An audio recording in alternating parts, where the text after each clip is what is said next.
Hi, within this lecture we're going to start learning about lists. So I'm going to create a new notebook from here, and as usual I'm going to zoom in a little bit so we can see it better. And let me just rename this as lists so we can go on and start learning.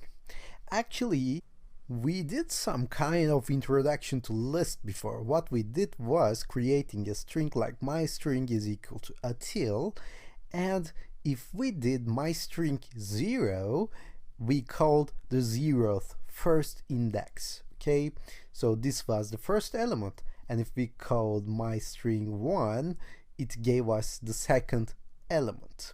So this is how actually string works, and this is kind of how lists work.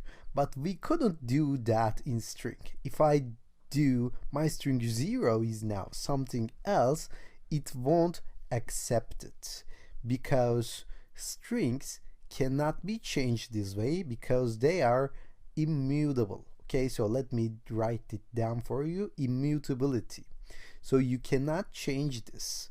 So if I do my string 0 or 2 is equal to right now another letter, for instance, it will give me error message.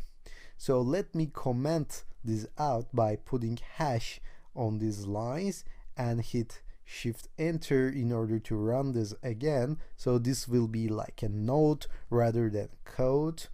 Okay, so we couldn't change strings in that way because strings are immutable in this sense. But let me give you an example of a list. So in order to create a list, open a parentheses and square one again and write your list inside, like 1, 2, 3. So now if you do something like my list and get me 0, it will give me the first element of that list. So it's pretty much like working with strings, right?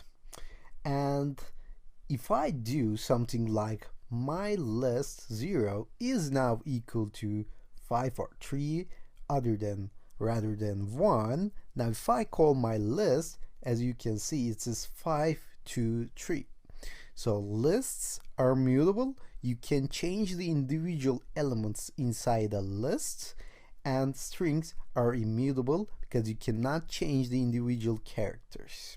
So let me do one markdown again. So this is mutable. Okay, you can change the single elements inside it.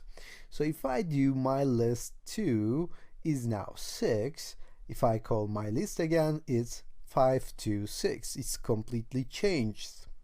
So let's see some attributes or methods of that list. So if I say my list dot and I hit tab, I see the options, I see the attributes and the methods. What I'm gonna do, I'm gonna append something to the end. Okay, so I'm going to add another element to that list.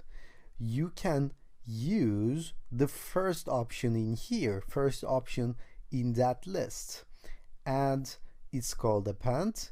Select it and open a parentheses as usual and insert the element that you want to insert, like 7. Now if I call my list, it is going to be 5, 2, 6, 7. So maybe you realize something was different this time.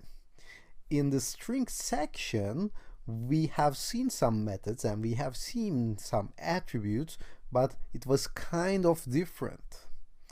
Maybe you remember that if we call a string like my string is Lars, for example, if I say my string dot capitalize, it will be Lars, right?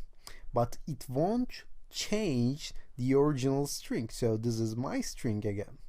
So the L is not capitalized, but when I do the append, it actually changed. So if I call my list again, it's not 5, 2, 6, but it's going to be appended like with 7, right? If you call this time, you will get 5, 2, 6, 7.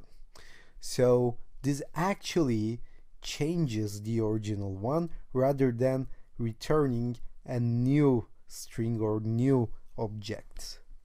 In the old-fashioned way, we had to give a new object, new variable for this, like my string capitalized, remember?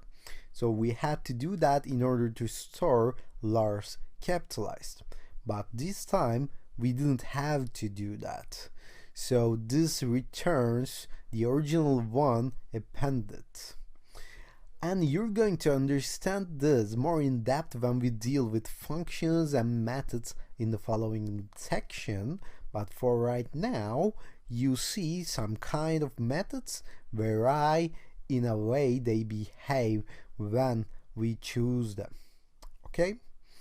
So, for example, let's see another method, mylist.tab. It will give us some pop option, and give a parentheses and hit shift enter. It gives the last element, as you can see, the 7.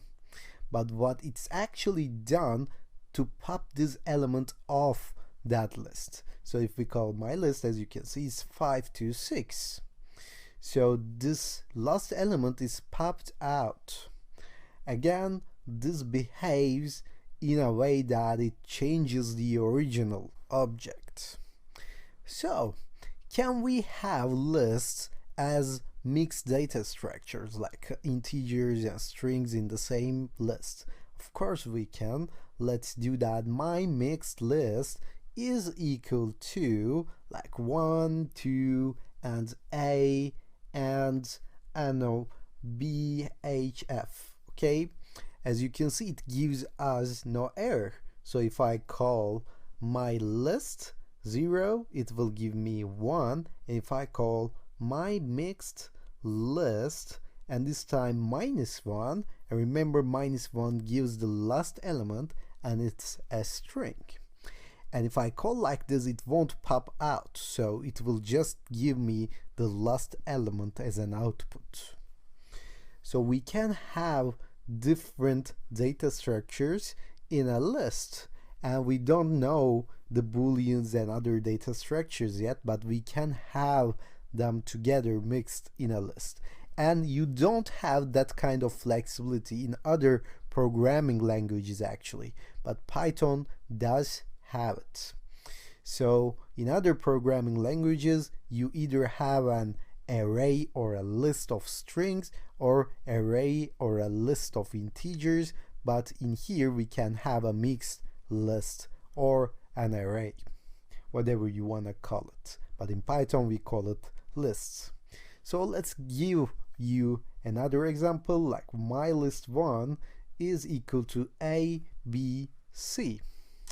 Let's suppose I have another list called my list2, and it does have D, E, F.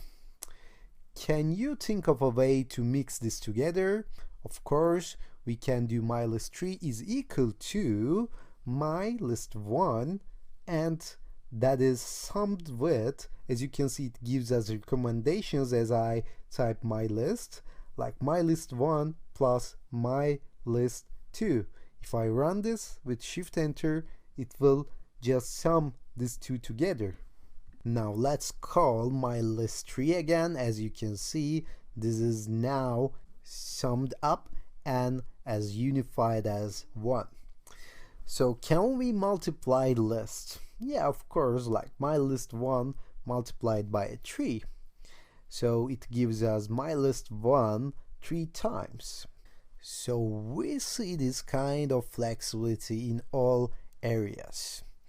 But we cannot do something that logic doesn't have its sense. Like we cannot do this, okay, my list1 plus 5, because it doesn't make any sense to sum this. But we can multiply. Can we multiply it with a float? No, we cannot, because it doesn't make sense to have 5.3 times my list1, right? So this has the same principles that we have talked before in the strings section. We can multiply this with an integer, but not with a float. So can we do it like this? My list dot and say reverse, and it will reverse the all array for us. Of course, we can do this. Now this is reversed like CBA. The original one is ABC, and if you go here, we have seen that my string that capitalized returned this but didn't store original one. So if I do my list one, this is now stored in the original one as well. So this is CBA. Again, this doesn't return a new array, it just manipulates the old original one. So lists are very important, so we're going to spend a little bit more time on it. So within the next lecture we're going to see some advanced methods and attributes as well.